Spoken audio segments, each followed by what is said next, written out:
Well, hello and welcome to Geekdomo's ramp-up of EverQuest Next. It's been a while, but we are back and we have some amazing new news to talk about, along with some opinions on what I think about the new news. So let's get into it right about now.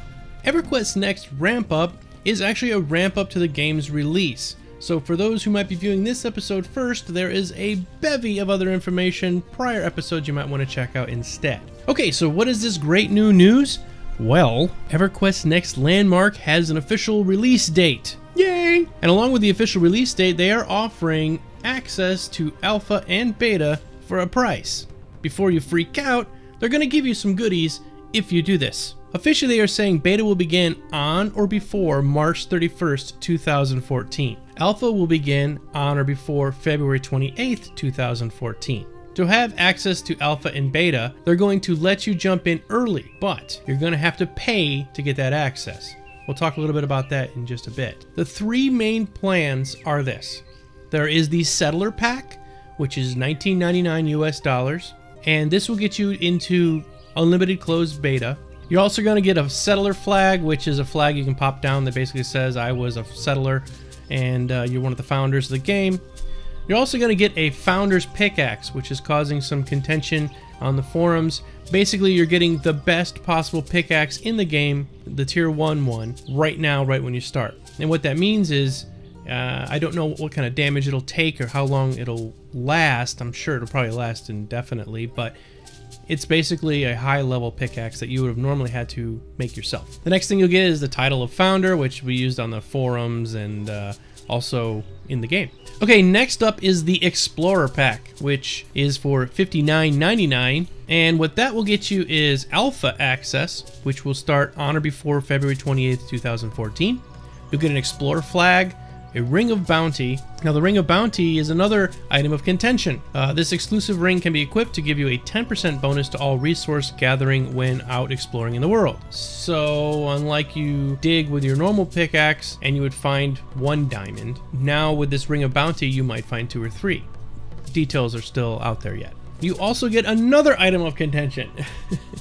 This one is the Mega Pockets upgrade, either your personal inventory or your vault. It basically doubles or triples, however big, the size of your normal pouch. What you get is something pretty cool called the Courtier's Regalia, which is an outfit for both male and female characters of any race that says, I was here and I was an explorer from the beginning. You also get something that's kind of unique. It's called the Tech Sergeant's gear, which takes away from the fantasy aspect of this game, and it's pretty kind of steampunky, high-tech looking. It's got some glowing orbs on the sleeves. And finally, the top tier, mega awesome, I just love this game and throw my money at you, Sony, is the Trailblazer Pack. Now this one is $99.99, so basically $100. With the Trailblazer Pack, you get Alpha Access, the Trailblazer Flag item, which is a special flag, a Mastercraft Bracer. This exclusive bracer gets you a bonus to crafting, making it more likely the creation will be a high quality item. Another item of contention. And also the Void Vault. Basically, it's a vault that you can build on your own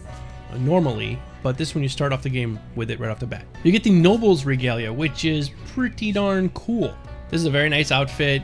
I'll be showing you some of the background, both male and female characters included, and the Tech Commander's gear, which is just an upgraded version of the Tech Sergeant's gear. So if you want to run around looking like you're on Star Trek, you will want to wear this. If you want to keep the fantasy thing going, you can wear the Noble's Regalia. Also, you get some other cool things. You get 4 shareable closed beta keys, which is pretty neat, because then you can give out those. Those are worth 20 bucks basically.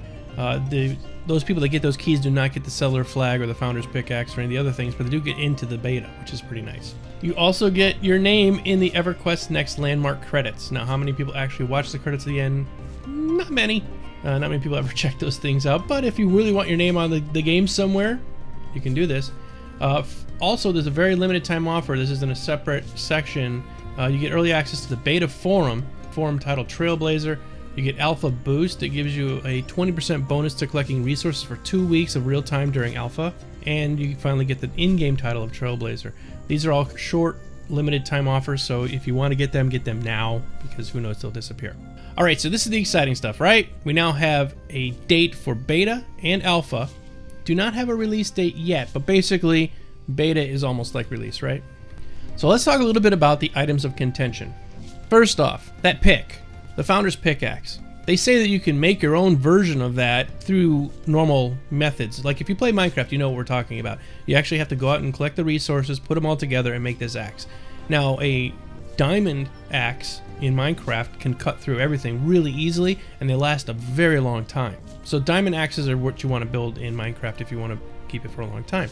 In this game, we don't know exactly how this axe is going to perform, but having it right from the beginning means that you kind of just jump in and just use it and you can get all the goodies pretty quickly. Where I'm going with all of this is there are some people complaining all over the place, and maybe rightly so, maybe not rightly so, it's all to your viewpoint, that this game has an element of pay to win to it right now, even before we get started. Personally, I'm going to take my own personal opinion here, I'm going to say it right now, and then we can go on from there. My personal opinion is people that say something is pay to win generally are just complaining because they can't afford it.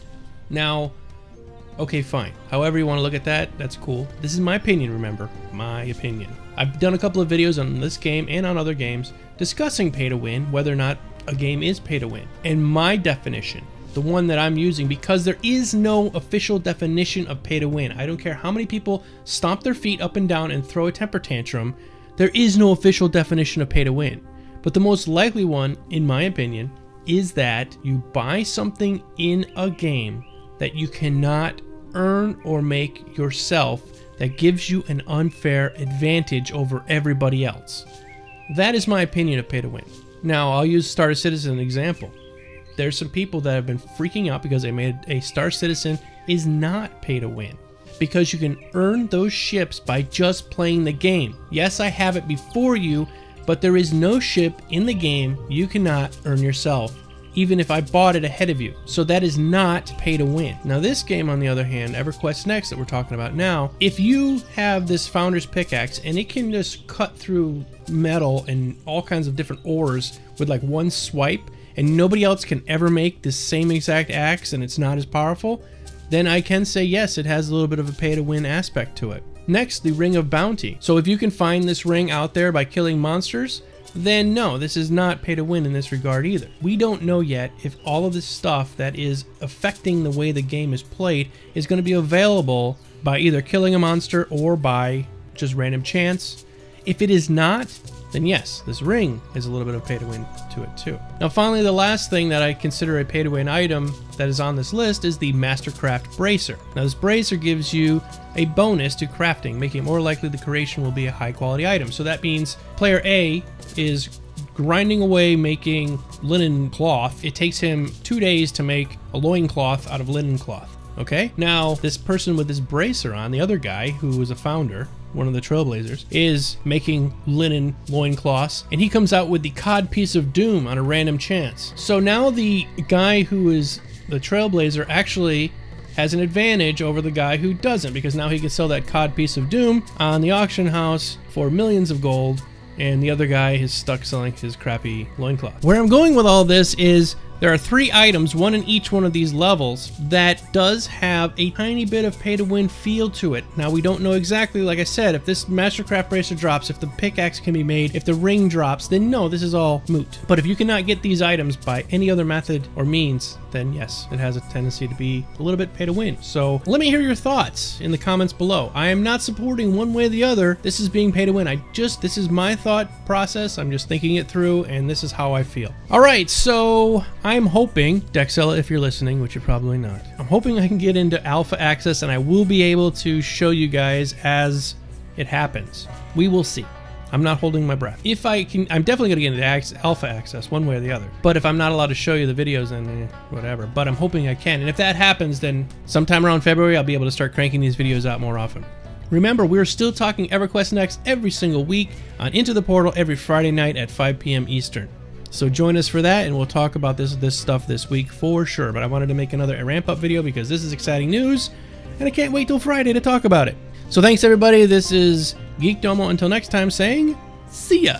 All right, let's get right into it. EverQuest Next is going to be an absolutely beautiful game, as we all have seen. Now, a beautiful game is one thing, but the artificial intelligence that runs the game behind the scenes, what's going on with the characters, the NPCs, and all of that, is just as important, if not more important, than the actual beauty of the game itself. If you look at some of the more recent games like Guild Wars 2, you notice that the game is absolutely gorgeous, but it fails on a couple respects. We won't go into that right now, but basically, it is a shiny veneer over something that doesn't work. Now, EverQuest Next has said that they are going to have this amazing AI system, and for the most part, it is absolutely incredible. Why I can say something like that is actually quite easy, because the AI program that is running behind the scenes on EverQuest Next is from a company called Storybricks, or Storybricks, however you want to pronounce it. Basically, Storybricks is a software program that allows integrated artificial intelligence to communicate with itself and with anything else that's in the environment. Now, what does that exactly mean? Well, basically it works like this. In real world, if you go over to a neighbor's house and you're crying,